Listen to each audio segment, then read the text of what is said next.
প্রতিবেশীদের সাথে আমরা সুসম্পর্ক চাই, কিন্তু দাদাগিরি আর প্রভুত্ব বাংলাদেশ মেনে নেবে না। এক আল্লাহর গোলামির জন্য জীবনের ব্যক্তি জীবন, পারিবারিক জীবন, রাষ্ট্রীয় জীবন, সামাজিক জীবন, রাজনৈতিক জীবন, আমাদের সকল ক্ষেত্রে একজনকে একজনের আমরা গোলামি করব আর একজনকে আমরা নেতা বানব। আপনারা কারা কারা প্রস্তুত আছেন? আমরা এক আল্লাহ ছাড়া কারো আইন মানি না।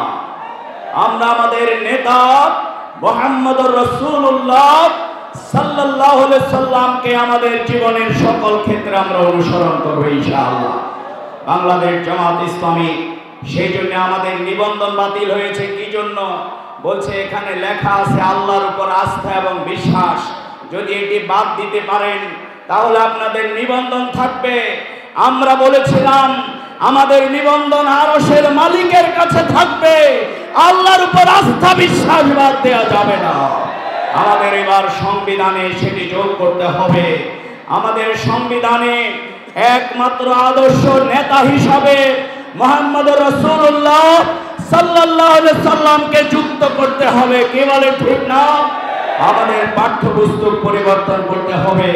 যারা আজকে ক্ষমতায় আছেন, আমরা বলবো শহীদের রক্তের মাধ্যমে গড়া এই ত্যাগের মাধ্যমে যাদের ত্যাগের এই বাংলাদেশ, অবিলম্বে শহীদদেরকে জাতীয় বীর হিসাবে ঘোষণা করতে হবে।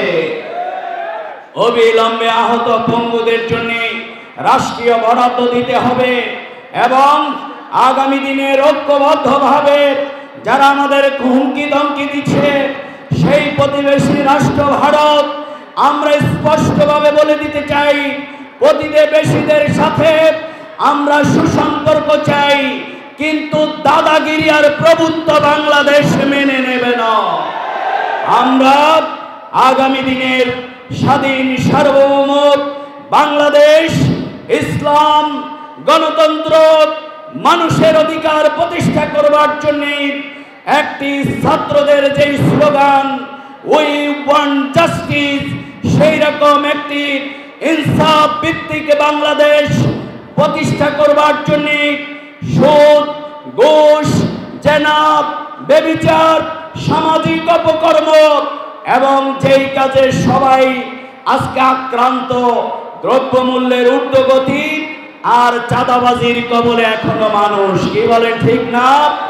আমরা সকলে মিলে দল মত নির্বিশেষে, আমাদের বন্ধু সংগঠনের নেতারাও এখানে আছেন, আমরা দুটি শপথ নিতে চাই। যারা এই অপরাধ করবে তাদের বিরুদ্ধে আমরা ঐক্যবদ্ধভাবে আমরা মোকাবেলা করব। রাজি আছেন? আর দেশের স্বাধীনতা, সার্বভৌমত্ব আজকে যারা হুমকি দিচ্ছে আমাদের বিরুদ্ধে, সে ব্যাপারেও আমরা দল মত নির্বিশেষে ঐক্যবদ্ধভাবে আগামী দিনের কল্যাণকর, শান্তিপূর্ণ, ইসলামিক একটি কল্যাণ রাষ্ট্র গড়ে তোলবার জন্য আমি সবাইকে ইসলামের পতাকা তলে শামিল হওয়ার জন্য, প্রকৃত মুসলমান হয়ে আমরা যারা এক কালেমায় বিশ্বাস করি, আসুন যারা অন্য ধর্মের আছেন এদেশের শান্তি, সম্প্রীতি, স্থিতিশীলতার জন্য আমরা কাঁধে কাঁধ মিলে একটি উন্নত কল্যাণ রাষ্ট্র প্রতিষ্ঠা করবার জন্য আপনাদের প্রতি আহ্বান জানিয়ে সকলে আমরা কোরআনকে বুঝব, রাসূলের জীবনকে অনুসরণ করব এবং জীবনের সকল ক্ষেত্রে এই দুনিয়ায় আমাদের শেষ জীবন নয়, আমাদের প্রত্যেককেই মৃত্যুবরণ করতে হবে।